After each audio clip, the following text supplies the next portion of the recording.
The public square was alive with movement. Tourists in sun hats posed for pictures in front of statues. Street performers juggled fire for loose change, and food vendors called out to passing crowds. The scent of roasted peanuts and grilled sausages mingled with the crisp autumn air, and the sound of buskers playing folk tunes drifted through the open space. The atmosphere was light, vibrant, and full of laughter. But Frank Grizzly Tate sat apart from it all. Perched on a bench near the old war memorial, he blended into the background, just another aging man in a leather jacket and jeans, sipping black coffee from a paper cup. His broad shoulders and thick gray beard made him look imposing, but his posture was relaxed, eyes scanning the crowd with the quiet wariness of a man who had seen more than he cared to remember. His knuckles were thick, his hands calloused, the scars of a life spent in the military still etched into his skin. He had learned long ago that the world moves on quickly. A few decades back, men like him would have been greeted with nods of respect, strangers tipping their hats in appreciation. But now he was invisible. Just another old-timer sitting alone, watching the world go by. At least until they showed up. Hello, Mr. Pictures here, and before we continue with the story, please subscribe to the channel as it would allow me to continue with these stories. Thank you. Now, back to the story. A group of young tourists stumbled into the square, loud, obnoxious, and already half drunk, their European accents cutting through the air. The leader of the pack was a blonde-haired idiot in designer sneakers and an expensive leather jacket. Axel Lindholm, 26, wealthy, and utterly careless. The type of guy who had never worked a real day in his life. Axel was buzzing with energy, grinning at his friends as he turned his phone toward himself, recording another one of his infamous travel vlogs. Yo, check it out, my people. We're here in America town. He spun in a circle, panning across the square, capturing the street performers, the food carts, the tourists waving at the camera. We got hot dogs, we got cowboys, Then his camera landed on Frank. The moment his eyes locked onto the older man, his expression shifted. Amusement flickered behind his drunken confidence, a wild, stupid idea forming in his head. Holy shit, Axel laughed, motioning for his friends to look. It's a damn grizzly bear. The group turned, their grins widening as they took in Frank's massive frame, his thick arms, his weathered leather jacket. He looked like something out of a Clint Eastwood movie, a relic from an era where men fought wars instead of arguing on the internet. Frank ignored them. He had seen this kind of thing before. Young punks, full of bravado, looking for someone to mess with. He kept his eyes on the cobblestone ground, sipping his coffee, willing them to move along. They didn't. Axel laughed, turning back to his phone. All right, guys, listen up. This is crazy, but hear me out. He smirked at the camera, his Swedish accent thickening with excitement. You ever see those old cowboy movies? You know, the ones where they ride the horses into town? One of his friends snorted. Oh, hell no. Axel grinned wider. Bro, I'm gonna ride him. The words hit the air like a slap. A couple of passing tourists turned their heads, confused, unsure if they had heard correctly. A woman pushing a stroller frowned, slowing her pace. Frank froze mid-sip. His fingers tightened around the coffee cup. His ears rang with the sheer, unbelievable audacity of what he had just heard. Ride me. The thought barely had time to settle before Axel made his move. His expensive sneakers scuffed the pavement as he marched forward, his phone still recording. His friends laughed, hyping him up, pulling out their own phones, sensing that this was about to become a viral moment. Frank exhaled slowly. This kid had no idea what he was doing. Hey, big guy, Axel called out, his voice dripping with amusement. You ever give someone a ride before? Frank didn't respond. Axel was undeterred. He stepped up right behind the bench, placed both hands on Frank's shoulders, and gave them a firm squeeze. Like testing the weight of a saddle before mounting a horse. And that was it. That was the moment the crowd went silent. Tourists who had been idly watching now stood completely still. Phones lifted, mouths parted in disbelief. Because in that single moment, everything changed. Frank moved fast. Before Axel could blink, Frank exploded off the bench. The coffee cup dropped, forgotten. 1 second, Axel was standing there, hands gripping the older man's shoulders. The next, he was being spun around, slammed against the back of the bench so hard his breath left him in a sharp wheeze. The phone clattered to the ground. Frank was in his face now, one massive forearm pressed against Axel's chest, pinning him in place. Axel's confidence vanished instantly. His cocky grin collapsed into wide-eyed panic. Frank's voice was low, controlled, deadly. "You ever seen a man die, son?" Axel's mouth opened, but no words came out. Frank leaned in closer, his presence looming, suffocating. "You ever heard a bullet rip through muscle?" His tone was calm, almost conversational. "Ever seen someone bleed out in the dirt, gasping for breath?" Axel visibly swallowed. Frank's grip tightened slightly. "Because I have, and let me tell you something, kid. I ain't never been ridden." A nervous murmur rippled through the crowd. Some people looked horrified, others fascinated. Frank wasn't yelling, he wasn't throwing punches, but he didn't have to. The weight of his words, the sheer force of his presence, was enough. Axel twitched, panicked, trying to laugh it off. I was just messing around, man. Just a joke, bro." Frank didn't blink. "A joke." He tilted his head slightly. "That what you call it?" Axel nodded frantically. Yeah, man, just a joke." Frank stared at him a moment longer, then finally he let go. Axel stumbled backward, sucking in sharp breaths, rubbing his chest like he had just survived a car crash. Frank stepped back, but he wasn't done. He bent down, picked up Axel's phone, and held it up for the cameras. The screen was still recording, still broadcasting his face to thousands of Axel's followers. Frank looked right into the lens. "You wanted a viral moment?" he said. "Well, now you got one." Then he tossed the phone back at Axel's chest and walked away. The crowd erupted. Axel stood there, frozen, his chest rising and falling in quick, uneven breaths. His friends had gone silent, their laughter gone, replaced with wide-eyed uncertainty. One of them, a guy with messy brown hair and a camera still pointed at the scene, opened his mouth like he wanted to say something, but nothing came out. The weight of what had just happened was settling in, and the world was still watching. Frank didn't look back. He didn't need to. He had seen enough fights to know when a man was broken, when a boy who thought he was a lion realized he was standing in front of something much bigger, much more dangerous than himself. He grabbed his fallen coffee cup, shook out what little remained, and started walking toward the edge of the square. He was done here, or at least he thought he was. The murmurs of the crowd began to rise, voices blending into each other, some in shock, others in admiration. Frank heard words like, "Did you see that?" and "Damn, that guy shut him down." But he didn't care. This wasn't about being some viral sensation, some tough guy moment. It was about respect, something that had been dying out in this world for a long, long time. And then, from behind him, came a voice, shaky but defiant. "Hey, old man." Frank sighed. He already knew. Axel. He turned slowly, and sure enough, there he was, still standing in the same spot. But now something had changed. The embarrassment, the shock, it was still there, but it was buried under something else now, rage. "You think you're a badass?" Axel spat, his face red, his hands balled into fists. His chest heaved as he pointed at Frank. "You think you can just humiliate me like that and walk away?" Frank tilted his head, considering him for a moment. Axel was shaking, adrenaline pumping through his veins, but he wasn't thinking. His pride was wounded, and wounded pride made men stupid. Frank took a slow step toward him, and the crowd sucked in a collective breath. Axel's jaw clenched, but he held his ground, even though Frank could see the slight tremor in his fingers. He was trying to act tough, trying to salvage whatever dignity he had left. "You had your moment," Frank said, his voice calm. "Let it go." Axel laughed, but it was forced, brittle. "Or what?" His friends behind him shifted uncomfortably, none of them stepping in to back him up.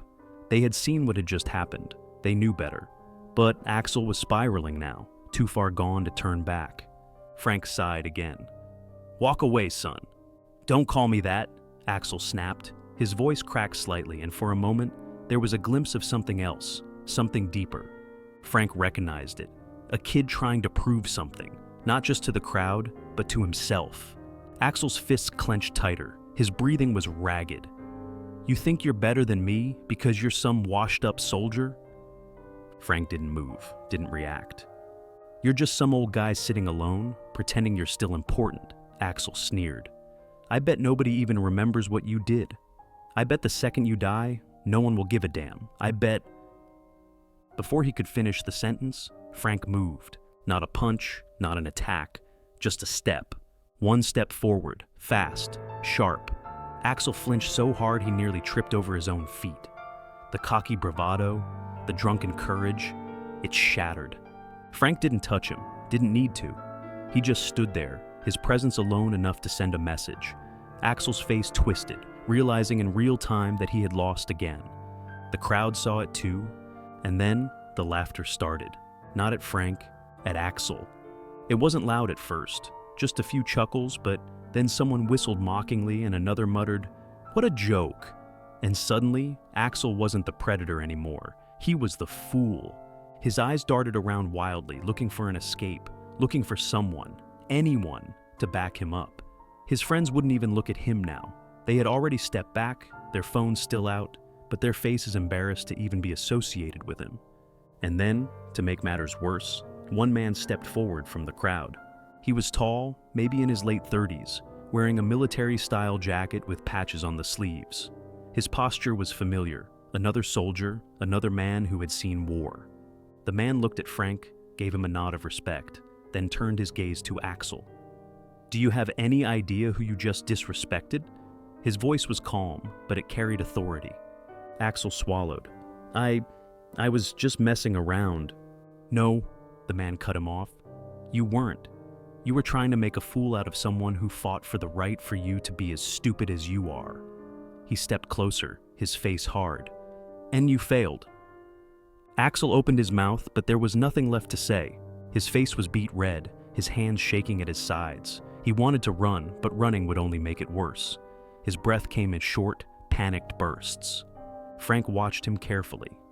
This wasn't fun for the kid anymore. It wasn't a joke. It was reality, crashing down on him all at once. And then, like a final nail in the coffin, an elderly woman near the edge of the crowd spoke up. "I lost my husband in the war," she said, her voice soft but strong. "You should be ashamed of yourself." Axel flinched like he had been physically struck. He turned in place, looking at the crowd, at all the eyes that now saw him as nothing more than a spoiled brat who had gone too far. His throat bobbed as he swallowed, face twisted in humiliation, frustration, and something dangerously close to regret. For the first time since this started, he looked like he understood. The man in the military jacket turned back to Frank. "You good, Sergeant?" Frank gave a small nod. "I'm good." And with that, it was over. Axel didn't say another word. He didn't try to save face. He just turned and walked, shoving through the crowd, his hands shaking as he stuffed his phone into his pocket. His friends didn't follow. They stayed back, watching him go, as if they already knew they weren't going to be part of his story anymore. Frank let out a slow breath, rubbing his temples. He didn't get up that morning, planning to make an example out of some kid. But life had a funny way of testing a man, even when he thought he was done being tested. He turned, ready to leave, but before he could, the young man in the military jacket held out his hand. "Thank you for your service, sir." Frank hesitated. He had heard those words before, many times, but this time they felt different. He shook the man's hand, and for the first time in a long while, he felt seen. The weight of the moment lingered in the square long after Axel had disappeared into the crowd. The people who had gathered weren't just spectators anymore. They were witnesses. Witnesses to something raw, something rare in a world where most people walked past injustice with their heads down, too afraid or indifferent to call it out. But today, they had seen a lesson delivered in real time. Frank exhaled slowly, rubbing his hands together as if shaking off the last remnants of the confrontation. He had no interest in basking in it, no desire to stick around and hear the murmurs of admiration or the quiet apologies from strangers who had done nothing but stand by and watch until the moment had passed. He wasn't here to be anyone's hero. He just wanted to finish his damn coffee. But before he could turn to leave, a young woman, no older than 25, stepped forward. She had been watching from the sidelines, clutching her phone in both hands, and now she looked at Frank with wide, uncertain eyes. "Sir?" she said hesitantly, her voice soft but steady. I recorded what happened, and I think people need to see this." Frank met her gaze, already knowing what she was going to say before the words even left her lips. He could feel the weight of the world shifting in real time, the way something as simple as a recorded moment could turn into something much bigger than itself. It wasn't about the video, it was about what it meant. The tourists who had been laughing minutes ago had stopped. The ones who had hesitated, who had watched with uneasy curiosity, were now watching him with something else. Respect. Hello, Mr. Pictures here, and before we continue with the story, please subscribe to the channel, as it would allow me to continue with these stories. Thank you. Now, back to the story. Respect. Frank didn't answer right away. He had spent years avoiding the spotlight, content with the quiet life that followed after a man had given everything he had to a country that never quite knew what to do with him once he was done serving. But now, the moment was out of his hands. "Do what you want," he finally said, his voice low but firm. "But just know, things like this take on a life of their own. It stops being about me real quick." The young woman nodded, her fingers already moving over her phone screen. "It's not just about you, sir," she said softly. "It's about all of you." Frank held her gaze for a moment longer before he turned and started walking toward the edge of the square. He needed space. He needed air. The past had a way of creeping up on a man, no matter how much he tried to leave it behind. But the past wasn't done with him yet. Because the moment Frank stepped onto the sidewalk, he heard someone calling his name. Not just a generic, "Hey sir," or a polite, "Excuse me." No, this was different. Someone knew who he was. "Sergeant Tate!" Frank stopped. The voice was familiar, rough but steady, carrying the weight of shared history. He turned and found himself looking at a man he hadn't seen in almost 20 years. Corporal Jesse Ramirez. Ramirez had been a young kid back then, barely out of high school when he first stepped onto foreign soil. Frank had been his superior, his mentor, the man who had taught him what it meant to survive in places where survival wasn't promised. And now, Ramirez stood before him, older, heavier in the shoulders, but his face was unmistakable. Frank exhaled sharply, shaking his head. "Damn! And here I thought I'd seen enough ghosts for one day." Ramirez grinned, stepping forward to clasp Frank's hand in a firm shake before pulling him into a rough embrace. "I saw the whole thing," he said. "Didn't realize it was you at first, but man, hell of a way to remind the world what respect looks like." Frank snorted, shaking his head. Wasn't trying to remind anyone of anything, just putting a fool in his place. Ramirez nodded, but his expression shifted slightly, his gaze more serious now. "I get that, but what you did back there, people don't see that kind of thing anymore. Most guys wouldn't have handled it like you did, and now everyone's going to be talking about it." Frank ran a hand through his beard, sighing. "That's the part I'm not looking forward to." Ramirez gave him a knowing look. "You never did like attention, huh?" "Not the kind that sticks," Frank muttered. Ramirez studied him for a long moment before he jerked his chin toward a nearby bar, an old place tucked between two towering buildings, the kind of joint that had been there long before the city changed around it. "Come on," Ramirez said. "Let's grab a drink. I owe you at least that much." Frank hesitated. It had been a long time since he sat down with an old brother in arms. It had been even longer since he let himself talk about the years that had shaped him. But something about this day, the weight of the moment, the past slamming headfirst into the present, it felt like the kind of thing a man wasn't supposed to carry alone. He exhaled through his nose and nodded. "Yeah, all right." Together, they stepped off the sidewalk and into the dimly lit bar, where the past waited for them, patient as ever. The bar smelled of old wood, whiskey, and the lingering scent of cigar smoke that had long seeped into the walls. It was dimly lit, the kind of place where time seemed to slow down, where men sat in booths with their backs to the wall, watching the door out of habit. Frank had been in places like this his whole life. It felt familiar, like an old pair of boots, worn, comfortable, dependable. Ramirez led the way to a booth near the back, nodding to the bartender as they passed. The guy behind the counter was older, heavy-set, with a face that had seen too many late nights and a gut that suggested he wasn't about to stop anytime soon. He poured 2 drinks before Frank and Ramirez even sat down, like he already knew what they were going to ask for. Frank slid into the booth, his back against the wall, just like old times. Ramirez sat across from him, his fingers drumming lightly against the table before he grabbed his glass and took a slow sip.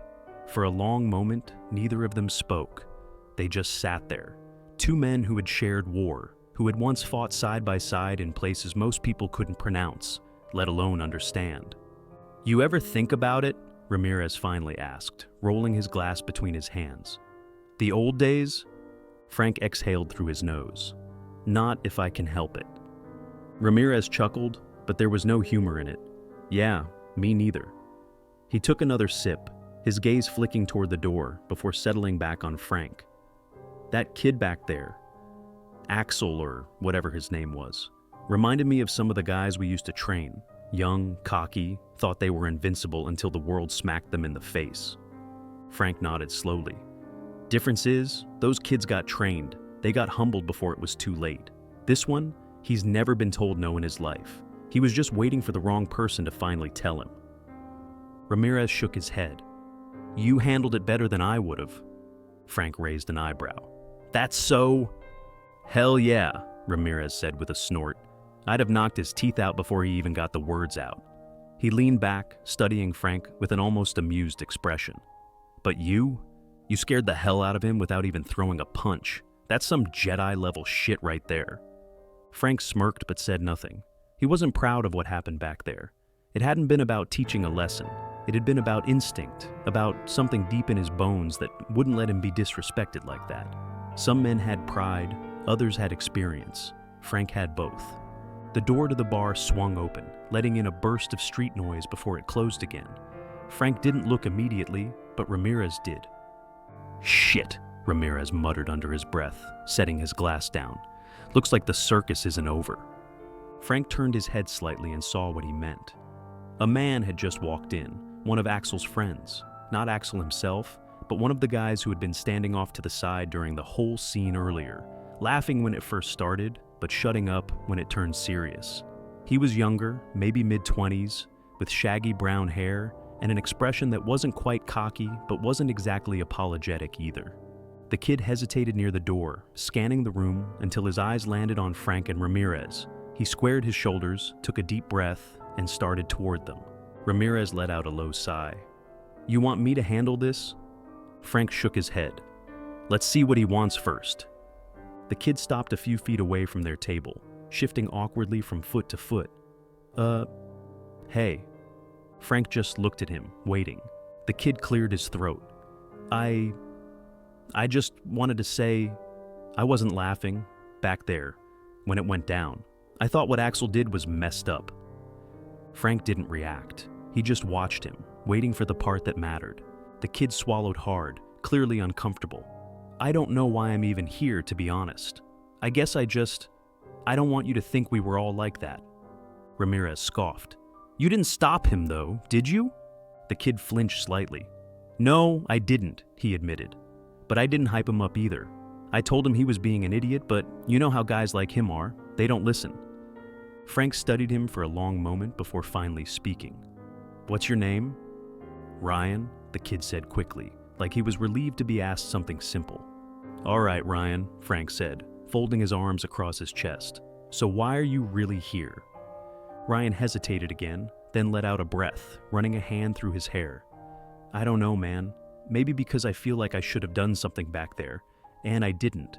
Maybe because I just watched one of my closest friends act like an asshole, and I don't know if I want to be around people like that anymore." Frank nodded slowly. "And what do you want me to do with that?" Ryan's shoulders slumped. "Nothing. I don't know. I guess I wanted to say I respect what you did, the way you handled it. That's all." Frank didn't say anything right away. He could see the kid was rattled, trying to find his footing, trying to figure out what kind of man he wanted to be. It wasn't easy, being young and caught between loyalty and integrity. Finally, Frank leaned forward slightly, his gaze steady. "Then remember this," he said. "It's not enough to just not be part of the problem. You gotta be part of the solution. Next time someone like Axel steps out of line, you don't just stand there. You make damn sure they know it's not okay before it gets that far." Ryan nodded, swallowing thickly.